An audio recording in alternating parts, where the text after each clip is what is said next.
Did you know that a simple mistake in dialing a phone number might have changed the outcome of Kim Kardashian's Paris robbery? When forced to call her bodyguard, Kim accidentally dialed 911, the US emergency number, instead of the local French police. This error gave the robberies crucial extra minutes to escape. But this is just one of many surprising facts we're about to uncover about this infamous heist. Kim Kardashian, the reality TV star and social media icon, was in the City of Light for Fashion Week. She was staying at the Hotel de Portelet, a luxurious boutique hotel known for its privacy and discretion. The hotel seemed safe, a perfect retreat for celebrities like Kim, but appearances can be deceiving. In the early hours of October 3, 2016, the luxurious Hotel de Portelet in Paris became the scene of a crime that would shock the world. Kim Kardashian, alone in her room, suddenly found herself face-to-face with 5 masked men. The reality TV star, known for her glamorous lifestyle and social media presence, was about to experience the most terrifying moments of her life. The robbers, dressed as police officers, quickly overpowered Kim. They tied her up with duct tape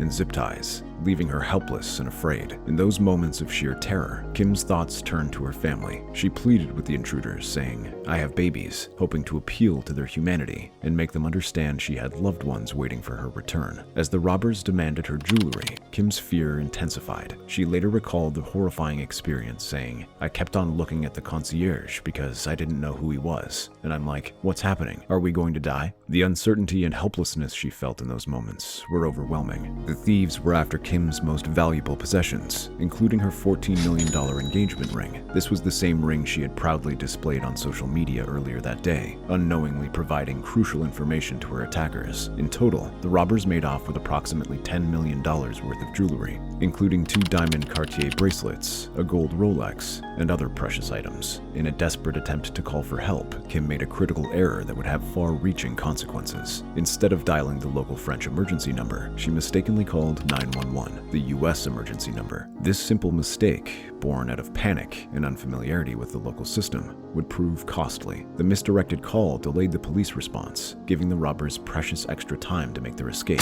One of the robbers, Eunice Abbas, later revealed the impact of this error, stating, "Ms. Kardashian's secretary called for help, but she called 911 in the United States, which scared us." This admission highlights how a small detail in a moment of crisis can have significant repercussions. As the robbers fled with their multi-million-dollar haul, Kim was left traumatized and shaken. The experience, which she described as the scariest thing she's ever been through, would have a lasting impact on her life. The ordeal forced her to reevaluate her public persona and approach to social media, recognizing the potential dangers of oversharing her wealth and whereabouts online. When Kim's social media habits played a role, the real shock came when investigators uncovered the full extent of the robbers' preparation. How did a group of senior citizens pull off one of the most daring celebrity heists in history? The truth exposes alarming vulnerabilities in even the most exclusive accommodations. Here's the catch. As the investigation into Kim Kardashian's Paris robbery unfolded, a startling revelation emerged. This wasn't a spur-of-the-moment crime, but a meticulously planned heist that had been in the works for 2 years. The robbers, far from being opportunistic thieves,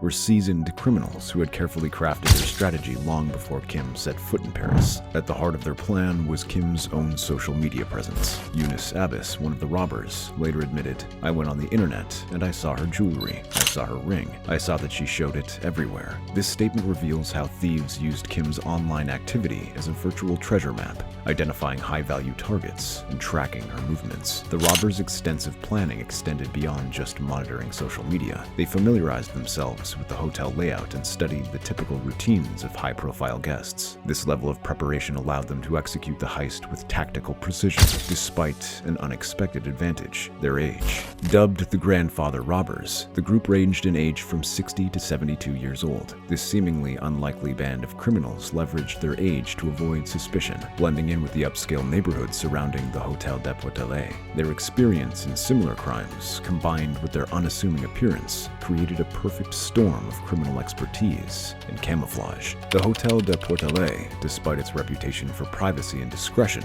was revealed to have shockingly lax security measures. Most alarming was the discovery that the hotel hadn't changed its entrance entrance code in over 6 years. This oversight provided easy access for the robbers, who likely obtained the code well in advance of the heist. Adding to the security concerns was the conspicuous absence of CCTV cameras in and around the hotel. This lack of surveillance not only made the robbery easier to execute, but also hampered the subsequent investigation. The combination of outdated security protocols and insufficient monitoring created an environment ripe for criminal exploitation.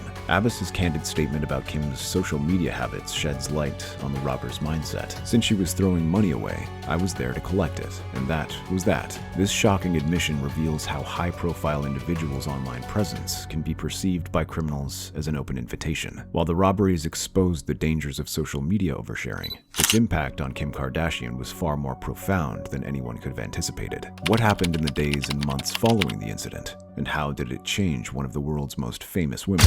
The immediate aftermath of the Paris robbery was a period of intense withdrawal for Kim Kardashian. She retreated from public life, taking a 3-month hiatus from social media and public appearances. This sudden absence of a woman known for her constant online presence spoke volumes about the trauma she had endured. The psychological toll of the robbery was severe. Kim experienced flashbacks and anxiety attacks, describing the ordeal as 7 or 8 minutes of torture. The fear she felt during those moments, when she genuinely believed her life was in danger, left deep emotional scars that would take time to heal. As Kim grappled with the aftermath of the robbery, French authorities launched an extensive investigation. Their efforts led to the arrest of 17 suspects, with 12 ultimately being indicted on various charges, including robbery with a weapon and kidnapping. The suspects ranged in age from 23 to 73, many of them known to authorities for previous crimes. This revelation highlighted the sophistication of the criminal network behind the heist. One of the most shocking aspects of the investigation came from the statements of Yunus Abbas, one of the suspects. In a surprising display of callousness, Abbas claimed he had felt no guilt about the robbery. He stated, "Since she was throwing money away, I was there to collect it, and that was that. Guilty? No, I don't care." This lack of remorse underscored the ruthlessness of the criminals involved and the stark disconnect between their perspective and the trauma inflicted on their victim. The investigation also revealed the crucial role of forensic evidence in cracking the case. DNA traces left at the crime scene provided vital links to the suspects, allowing police to piece together the network of individuals involved in this and other high-profile robberies. This scientific approach to crime solving proved instrumental in bringing the perpetrators to justice. As Kim began to process her experience, she found herself reevaluating her life and priorities. In a moment of reflection,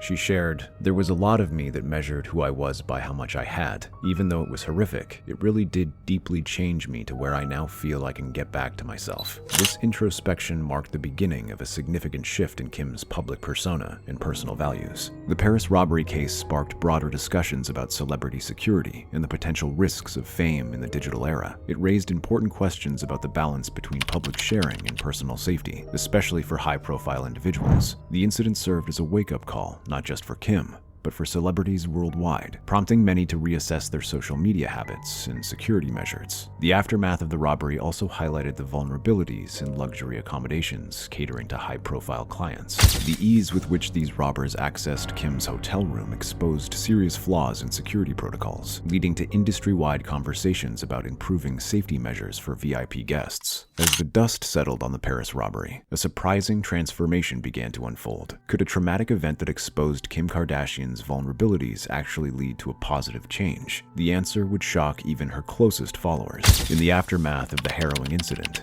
Kim Kardashian found herself at a crossroads. The woman who had built an empire on sharing every aspect of her life suddenly retreated from the public eye. For 3 months, her social media accounts fell silent, and she vanished from public appearances. This sudden absence spoke volumes about the depth of her trauma and the need for healing. As Kim slowly emerged from this period of introspection, it became clear that the robbery had sparked a profound shift in her perspective. She candidly admitted, "I was definitely materialistic before, but I'm so happy that my kids get this me, and that this is who I am raising my kids as." This statement marked the beginning of a new chapter in Kim's life, one characterized by reevaluation of her values and priorities. The most visible change came in Kim's approach to social media. Once known for her constant updates and lavish displays of wealth, she adopted a more cautious stance. In 2017, Kim revealed her new strategy. I might take a photo, save it, post it when I leave the place or when I'm in a different location, because I don't think that worked out for me so well when I was posting every last detail. This shift demonstrated a newfound awareness of the potential dangers of oversharing, especially for high-profile individuals. But the changes in Kim's life went far beyond her online presence. The trauma of the robbery led her to reassess her entire worldview. She expressed that the incident really did deeply change me to where now I feel like I can get back to myself. This self-reflection prompted Kim to look beyond her personal experiences and engage with broader social issues. Perhaps the most surprising outcome of Kim's transformation was her pivot towards social justice, particularly in the realm of criminal justice reform. The woman once criticized for her perceived superficiality began advocating for individuals unfairly sentenced for nonviolent crimes. Kim stated, "I want to help people who have been wrongfully convicted," signaling a new direction for her influence and resources. This commitment wasn't just talk. Kim put her money where her mouth was, making significant donations to organizations focused on criminal justice reform. One such beneficiary was the Buried Alive Project, which works to free individuals serving excessive sentences for non-violent drug offenses. This philanthropic turn showcased a depth to Kim's character that many had previously overlooked. However, the journey wasn't without its challenges. The robbery left lasting scars on Kim's mental health, leading to anxiety and flashbacks. She openly discussed these struggles, noting that updates about the investigation could make her relive everything